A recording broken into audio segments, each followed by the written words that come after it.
इसी तरह से हम लोग उम्मीद रख रहे हैं कि जो हमारे प्रत्याशी, हमारे जो कैंडिडेट्स हैं, बहुत ही अच्छा फाइट देंगे। जीत हार तो ये तो ऊपर वाले के हाथ में है और जो हमारे लोग हैं, पब्लिक है, उनके हाथ में रहता है। लेकिन हम लोग पार्टी की तरफ से पूरी उम्मीद रख रहे हैं कि हमारे कैंडिडेट्स जो हमने आज डिक्लेयर किया है 29-29 वो सभी जीत के आएंगे, हमें पूरी उम्मीद है। सर, अभी अरुणाचल का पॉलिटिकल सिनेरियो देखिए तो इलेक्शन के लिए काफी ट्रस्ट इश्यूज आ रहे हैं पॉलिटिकल पार्टीज में। ट्रस्ट इश्यूज आ रहे हैं बिकॉज कैंडिडेट ज्वाइन तो करता है party, but again unfortunately at the last moment में रूलिंग पार्टी ज्वाइन कर लेता है बीजेपी। कल ही का बात है, कांग्रेस से ऑफिशियली एक कैंडिडेट डिक्लेयर हुआ था, पर बीजेपी में अल्टीमेटली उन्होंने कल ही वापस ज्वाइन कर लिया है। अगर इन केस आपका पार्टी में भी कुछ ऐसा होता है तो इसको लेके आपका रिएक्शन क्या है?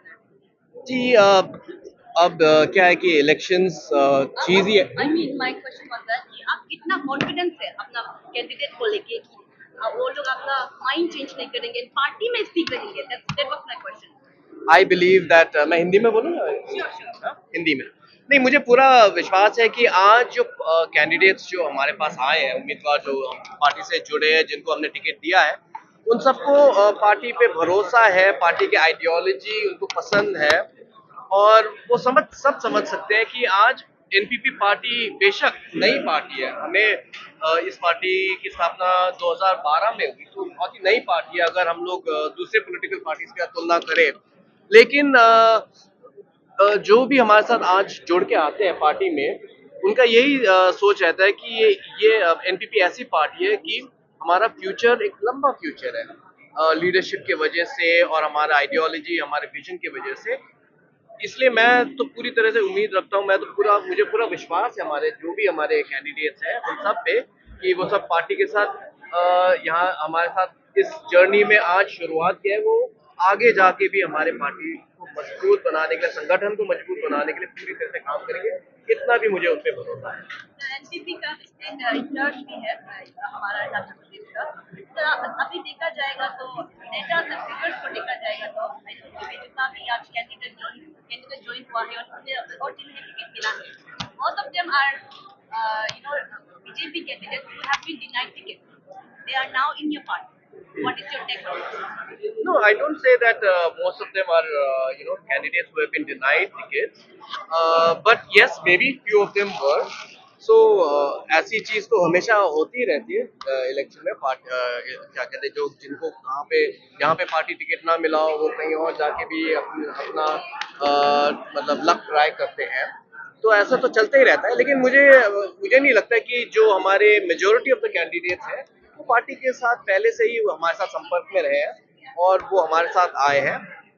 डायनामिक्स अलग हो सकता है अरुणाचल में क्योंकि बीजेपी रूलिंग पार्टी है, लेकिन मोस्ट ऑफ द कैंडिडेट्स हमारे साथ पहले से ही थे और संपर्क में, और आज हम लोगों ने अपना टिकट फाइनलाइज किया। Sir, I wanted to ask about the status of NPP. आपका जो प्रेसिडेंट है उसने डिसीजन लिया कि एमपी अरुणाचल के नहीं उठाएंगे। So, sir, ये जो अलायंस है बीजेपी का, जिसमें like it is not like a बाइपोटा of BJP in the state also, because जो अभी अरुणाचल की जो पॉलिटिकल पार्टीज है वो सारे अलायंस में ही जा रहे हैं। Only few of them small parties are not in alliance. देखिए, या एनपीपी पार्टी, हम लोग शुरुआत से ही हम लोग एनडीए के अलायंस पार्टनर हैं। शुरुआत से ही 2012 से ही 13 से ही हम लोग अलायंस में रहे हैं उनके साथ, और अभी भी हम लोग का अलायंस जो रिलेशनशिप है अभी भी चलता आ रहा है। और जहां हम लोग एनपी कंटेस्ट नहीं कर रहे हैं वहां पे बिल्कुल एक लॉजिकल सेंस बनता है कि हम लोग जो एनडीए का कैंडिडेट है, चाहे वो बीजेपी से हो या चाहे वो एनपीएफ से हो, जो भी पार्टी से हो, हम लोग उसे सपोर्ट करें। तो वैसे ही आज हम लोग अरुणाचल में हम लोग कैंडिडेट खड़ा नहीं कर रहे, तो उसका मतलब हम लोग हमारे जो एनडीए के कैंडिडेट है, जो भाजपा के कैंडिडेट है, उनको हमने हमारे नेशनल प्रेसिडेंट ने इसका डिसीजन लिया है कि हम उनको सपोर्ट करेंगे। तो ये तो बिल्कुल लॉजिकली बैठता है क्योंकि as NDA partners we must support wherever we are not putting up candidate. Sir, जो आपके सेपा वेस्ट में आप कानीलो का आप जो जगह से उठ रहे हैं वहाँ पर बहुत ही स्ट्रॉन्ग कंपटीशन है। वहाँ पर जो करंट रूलिंग मिनिस्टर है मामा नातुंग के अगेंस्ट आप उठ रहे हैं, तो it's going to be quite a tough competition. So आपका इलेक्शन का आगे का प्लान कैसा होगा सर? जब से हम अभी 6 टाइम्स इलेक्शन कॉन्टेस्ट कर रहा हूँ। जब भी कॉन्टेस्ट किया ताफ़ी हुआ है। हाँ, 2 टाइम्स जीता, 2 टाइम्स हारा, एक बार चोरा। तो जब भी लड़ा ताफ़ी हुआ है। हमारा हमेशा 1 to 1 में हुआ। क्योंकि आपका जो आज आप एनपीपी ज्वाइन किया है, आपको टिकट मिला है, आपका डिसीजन का रीज़न के पीछे, can I know the reason आपका एनपीपी ज्वाइन करने के पीछे?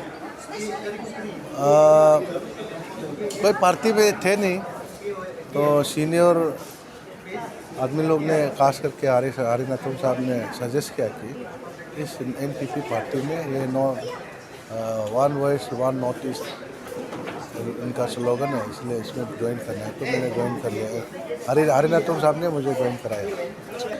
कंपटीशन चल रहा है और जैसे जैसे टाइम आएगा वैसे जिस हालत में होगा वैसे लेके चलेगा।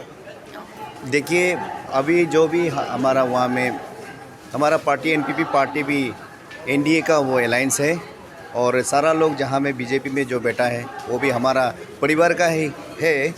तो आज मैं एनपीपी से आ गया हूँ, और मैं सभी जो बीजेपी में उनके साथ में जो भी है उन सबको भी मैं रिक्वेस्ट करता हूँ, चाहे हमको मारने से भी हम लोग एनडीए अंदर में ही होगा। और आपका डिसीजन हम जानना चाहते हैं, एनपीपी ज्वाइन करने के पीछे क्या रीज़न रहा होगा, आप ये पार्टी ज्वाइन किया? एनडीए इसमें आपका ये एनपीपी में हमारा अपना इंडिजिनस का वॉइस होगा। ये इंडिजिनस वॉइस हमारा नेशनल लेवल तक पहुंचाने का यही एक जरिया है, एनपीपी जो एक पार्टी है। इस कारण से मैं एनपीपी में ज्वाइन किया हूँ। और सर, जैसे कि मैंने पहले भी कहा, कंपटीशन बहुत ही हाई रहेगा, बीजेपी के अगेंस्ट आप लड़ने जा रहे हैं। ऑल्दो एनपीपी इज़ अलायंस वाला पार्टी, बट स्टिल आप क्योंकि अभी जो फाइनल डिसीजन लेता है वोटर्स डिसीजन लेता है, तो वोटर्स के लिए आप कुछ कहना चाहेंगे? If you become the MLA, तो what are the steps you will take and what different way will you take other than पालोरा जैसे? In fact, I have been telling from long time, this present, the ex-MLA, they are in system for last 10 years, and they have not come up to the expectation of people within Palin Chambang constituency. So therefore, I am standing as a young and visionary leader from the Palin Chambang, and I believe and I pray over that the young people will ignite with me with the new ideas to be get implemented in our constituency.